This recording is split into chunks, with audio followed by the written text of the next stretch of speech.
Welcome to this Corona edition of Sacktown Talks. I'm your poor substitute of a host, Russell Lowry, filling in for Gibran, and we are fortunate enough to have the esteemed Jarhett Blonien with us today to talk about the legislature, Corona, what's going on with sports betting and card rooms.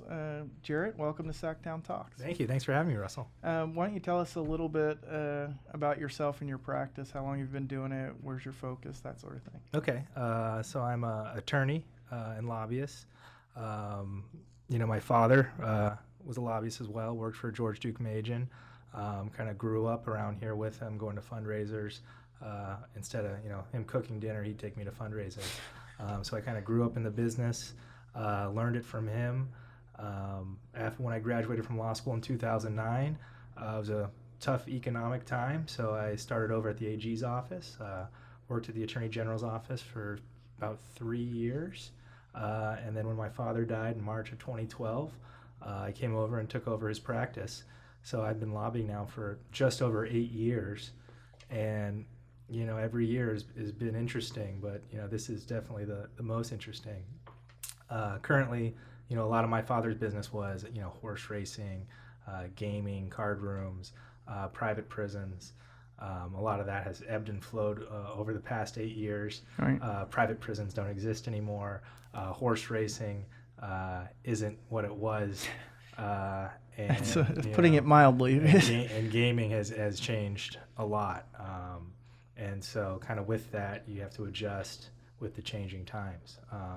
So most of your work now is with card rooms? Right. So most of your work now is with card rooms. The Corona's top of mind for everybody right now. How are card rooms responding to Corona? What's been the impact? All of them are closed right now. Statewide, there's about 80 card rooms. Wow. That have all shut down in about a period of a week. It happened pretty quickly. I think March 12th, kind of Gavin Newsom came out with some social distancing guidelines, and it became very apparent. We had calls with the governor's office of, well, how are you guys going to keep 6 feet apart? How are you going to confine? Kind of hard to do around a card table. How are you going to confine 150 people, to a room? And so some counties came out with really stringent 50 people orders that closed some card rooms really quickly.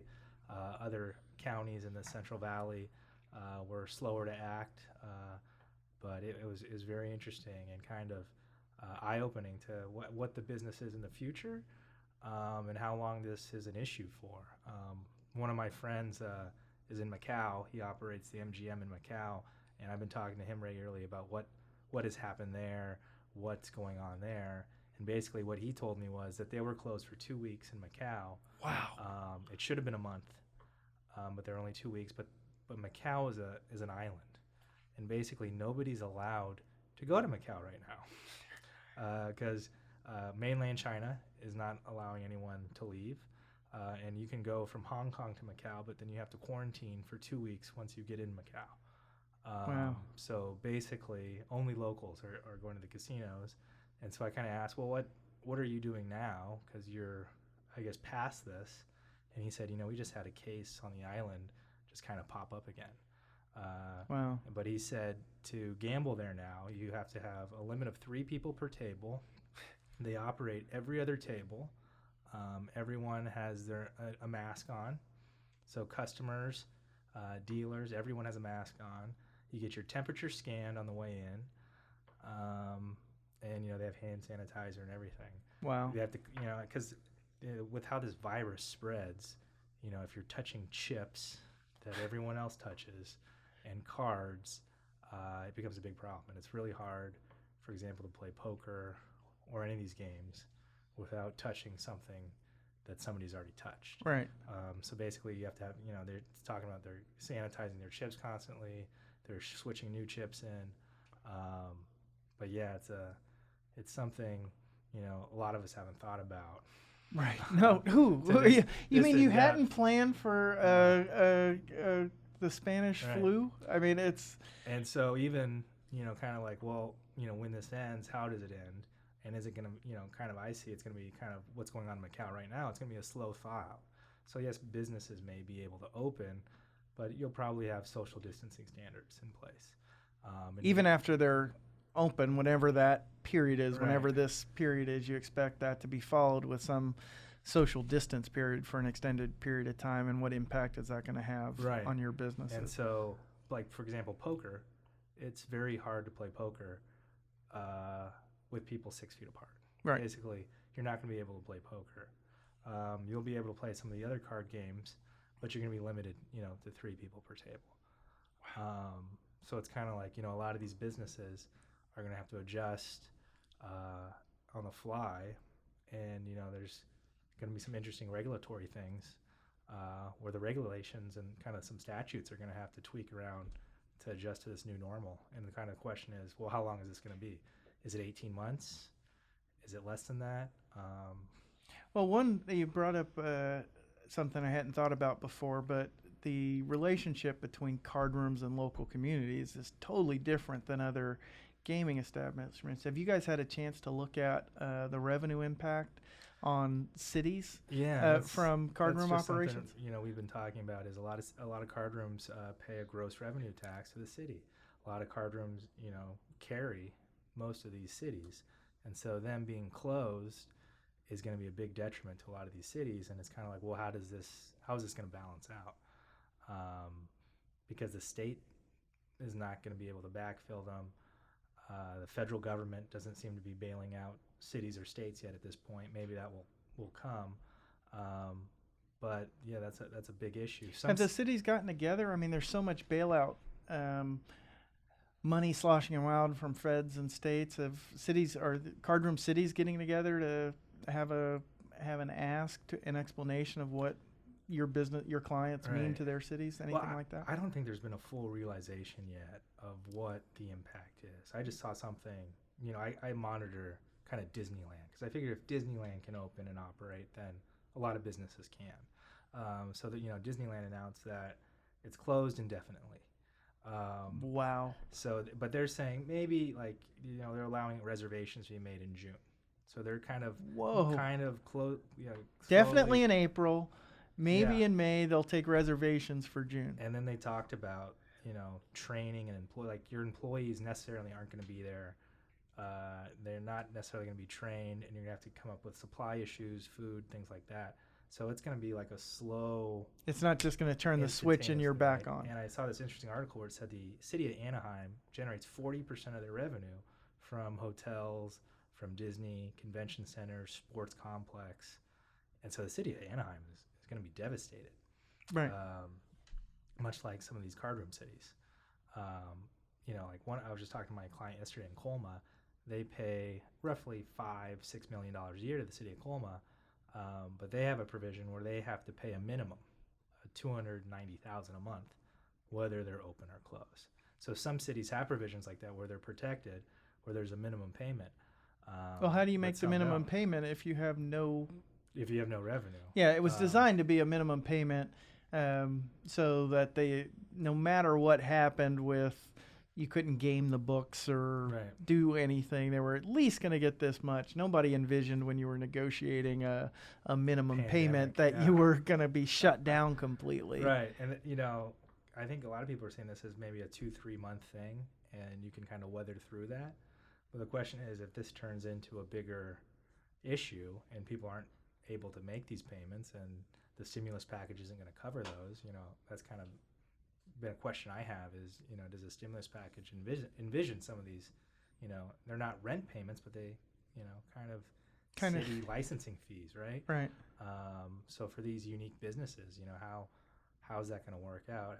Because I think the goal is try to think of a way to keep us all safe, kind of close the economy, but make us all whole at the end of the day. Right. And, I think that's a big thing that the legislature and, the federal government, businesses are going to have to come together and think of. Well, I sense an opportunity there in that there's a policy question with regard to cities and that revenue that likely hasn't been contemplated by the big brains responsible for this stuff. So there may be an advocacy opportunity or explanation. There's about $150 million a year from these businesses to local government. So It's definitely a big hole to kind of to fill, and it's just kind of a question of how long this is and how much of that hole needs to be filled at this point. Well, the other big gambling topic in the state, and there's an initiative effort to legalize sports betting, a tribal-led initiative. Can you give us an update on where you think that stands today? It's kind of on pause right now because signature gathering is, statewide has been paused. Kind of from what they've reported and what I've heard is they've had about 900,000 signatures. They needed about 1 million valid to make it to the ballot. So their 900,000 aren't presumably all valid. So then the question is, usually you try to get about 500,000 more than you need. So seeing that most of these counties are sheltering in place another month, I don't particularly at this point see signature gathering resuming within the next 30 days, and there's a crucial deadline at the end of the month. So I think for 2020, it's not looking too realistic at this point, but they'll still have time maybe for 2022. If they can get out in June and get that last 500,000. And then of course you got is the legislature going to do anything on this? Oh, in response to they couldn't proceed because of the signature, maybe the legislature responds. You think that's something that is on your radar? Yeah, I'm kind of thinking is where we were 30 days ago to where we are now is completely different, and we're going to be in a budget crisis. Revenue is going to be short, and this is an opportunity to kind of create some revenue for the state. That's one issue. I've worked a little bit on it, full disclosure. Done some work for various clients in the space. I'm not pushing anything right now, but the idea of there's a lot of different ways you could do sports betting that have dramatically different impacts on how much revenue is generated for the state. Can you give us a sense of sort of a low end and a high end of just on revenue that could be generated theoretically? Right. I think it's fascinating because as we're looking at these European countries with coronavirus, and they're kind of comparing populations, mass size, and then comparing to California. And I do the same thing for sports betting. And so they're comparing, UK, Italy, kind of to California now, what our corona crisis could look like. And so if you look at the sports betting revenues in the UK and Italy, they're raising, billions of dollars for their governments. And they have a high tax rate, but it's very accessible. You can bet in stadiums, you can bet on your phone, it's everywhere. So, in a model where it's very accessible and the tax rate is high, I think you could raise anywhere from, $500 million to $2 billion, depending on what the model looks like. For example, if the lottery controlled it, I think you could easily make $1 billion or more. Kind of experts have estimated that the market, the handle they call it for California, could be around $40 billion if it was extremely accessible. You had mobile betting, betting at lottery terminals, things like that. If it's brick and mortar only, or if it's limited just to tribal facilities or racetracks, I think realistically, you're not going to see much revenue for the state. Maybe $10 million at most. Wow! So from $2 billion from $2 billion to $10 million, depending on how you structure it. I'm not asking for confidential client information, but word on the street is, card rooms putting together $50 million to oppose sports betting, and it looks like the COVID may take out the initiative, at least off the 2020 ballot. Do you see that as an opportunity to save that expenditure and negotiate a different resolution? How are your clients gearing up for that? How are you approaching that? I think our hope was always that there would be some sort of deal, some sort of negotiation with everyone to come to the table, and everyone can get something they want, and we can all move forward, what's best for our businesses and what's best for the state. And I'm holding out hope that still is going to happen, because I think after this happens, I think, tribal businesses, racetracks, card rooms, lottery, they're all hurting right now. I just read in the paper the other day the lottery is really hurting right now because everyone's at home, nobody's doing Right. anything. So tribal governments aren't getting revenue, just like card rooms aren't giving revenue. So I think kind of, this is one of those moments in time where maybe we all do come together and maybe common sense prevails and we can work out something that's good for all of us. And Well, I think that's what all my clients have ever wanted. right. You spend a lot of time. You meet with your clients. You meet with other lobbyists. You hammer out deals. You go out for beverages or whatever. All of that is shut down. Do you really think? Well, when the legislature comes back, you're going to be able to do all that? How does this? When do you think the legislature's coming back, and what do you think it's going to look like? Well, they gave an April 15th deadline, I think, so that gives them, I guess, 2 weeks from today. But they just extended shelter in place in the Right. 6 Bay Area counties, and I presume that will follow all the way down the state. So in the Senate, they have space, they have room in there. But the Assembly, you have 80 people, you have all that staff. It's hard to keep your 6-foot spacing. You have some members who are older, traveling right now. If I were a member from an LA, I wouldn't feel very comfortable flying. So there's a lot of logistics they're going to have to think of. But, I think, they'll probably extend that deadline, till maybe May 15th, Wow. I would expect. I think there's budget triggers in order to get the budget done in time. Either subcommittees meeting. There's a you may know, but I think there's a ruling that you have to be physically present for a committee hearing to have quorum. That Right. they don't have authority to do remote quorums. I don't know what those timelines Yeah. are, but that's kind of I think the budget timelines are going to drive that. And you kind of see in D.C. that they're kind of putting aside this concern and they're pushing through. But then you're seeing members testing positive. It's just kind of a mess. And it would be nice if we could all just jump on a Zoom together and figure this out, and waive rules and suspend some things. But ideally, you have that constitutional deadline for the budget. And I saw they suspended the Constitution last month to kind of get where we are today, and I don't know if they can do that again or not. I don't know who's going to object to it, but Right. that's something they're going to have to figure out, because it's going to be really hard. Let's say they come back, even if they come back April 15th, that's a lot of work to do from April 15th to June on budget issues. So do you think there's going to be space for your sports betting initiative, for your other client issues? Well, I think, as kind of what, the legislature is saying is we're going to have a really bare bones budget, because our revenue numbers are going to, we don't even know what they are because the tax deadlines are extended. Right. People aren't sending money in. Right.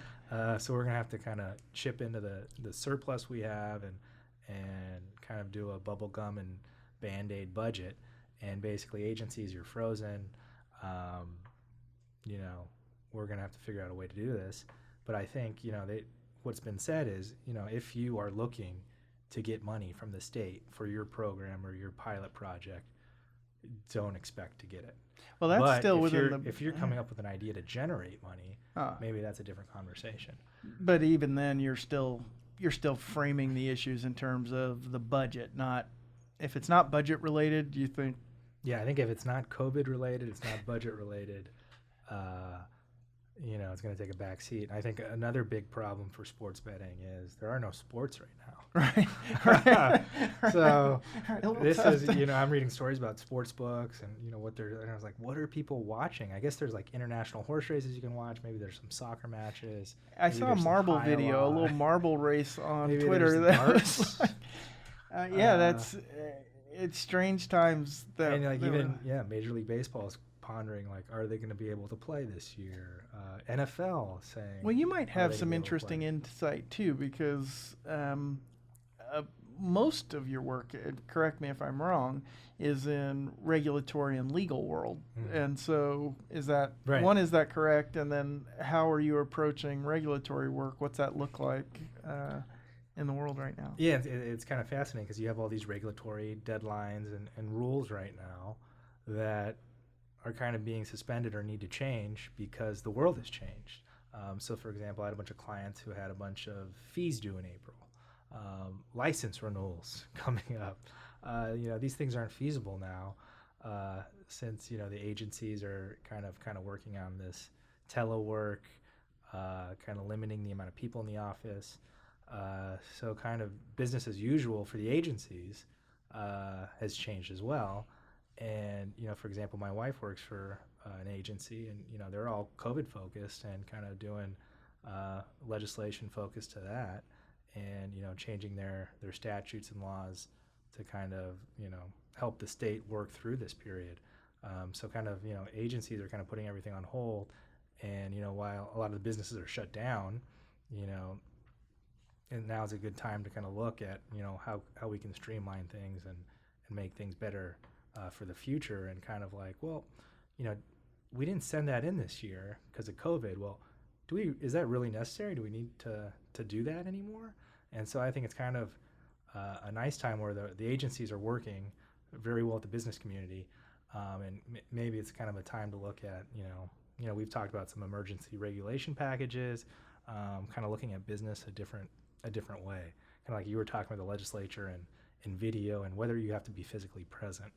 And that's kind of a thing I'm looking at with some of my clients is, well, if we're operating a business where we're forced to physically touch cards and chips, maybe that's not the best model Right. in the future. Right.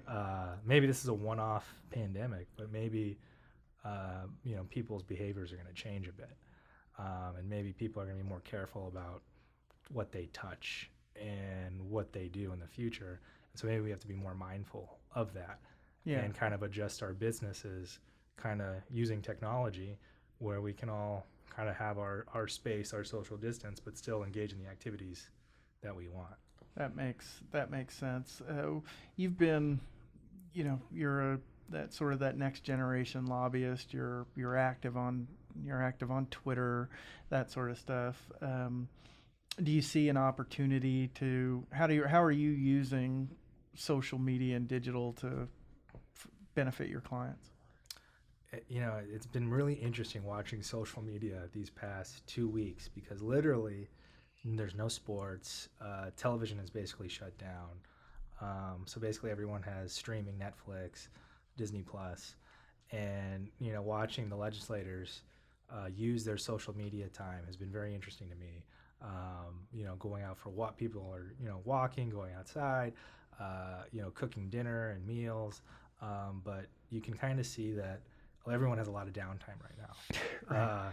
And so if you have an issue or some information, I think now is a good time to use social media or digital advocacy in some way to kind of put some messaging across, because people have time to adjust it and kind of digest what they're seeing right now. Because I don't know how long you can update your Twitter feed to get horror stories from New York, updates about President Trump's press conference, updates about Cuomo. You just kind of look at YouTube and it's all like Trump press conference, Cuomo press conference, Chris Cuomo. What famous person got COVID today? All right. And it's just COVID. So I think it'd probably be a welcome adjustment. I know every time I get an email that isn't related to this, it's kind of a nice way to depart from kind of 24/7 COVID coverage to kind of get back to a sense of normalcy. Do you think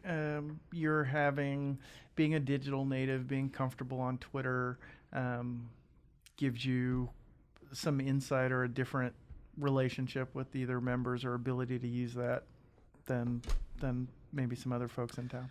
Yeah, I think the great thing about social media is that people put their lives on social media. So I necessarily don't even have to really have met you or know you, because you've put your life out there. Like you've put pictures of yourself and your family, what you're doing, what you're active. So it's a great way to kind of keep in touch with people without actually talking with them, one. Two, it's a great way to put ideas across and kind of build a consensus and trend Right. and get attention that way. And using that to get people's attention, the amazing technologies they have of geolocation, geofencing, targeting is pretty much the best way to kind of put your ideas across at this moment, because people are, the emails right now aren't, a lot of things get in the spam. People's minds are elsewhere, but kind of looking at the digital trends, like everyone's at home updating their Twitter, updating their Facebook, looking at YouTube. That's what they're focused on. Nobody's in their office on their phone. If you're lucky enough to have somebody's cell phone, that's basically the only way that you can, advocate right now, is, texting or calling. So that digital component gives you that third tier, and it gives you a bigger area to explain and kind of put positions forth. Because, people are different, right? Some people are audio, some people are visual, some people need to read stuff. And through social media, you can cover the gamut of that realm, video, audio, written word, all in one package. So I think it's the future of advocacy, because it's a lot easier to geofence the Capitol and put a video out than it is to write a letter and walk to 120 offices. So. Yeah, I've always thought of it as supplemental. So what you do and that personal interaction, the trust relationship you've built with legislators over the years, there's no replacing that with a digital presence. But we try and use Sacktown Talks to facilitate conversations and think about. We use digital advocacy to do the outreach and things like that. I appreciate you coming in and keeping appropriate social distance for a COVID edition of. Thanks for Sacktown not coughing Talks. on me. I'm not coughing. I'm not doing it. Yeah. All right. Some are called dreamers.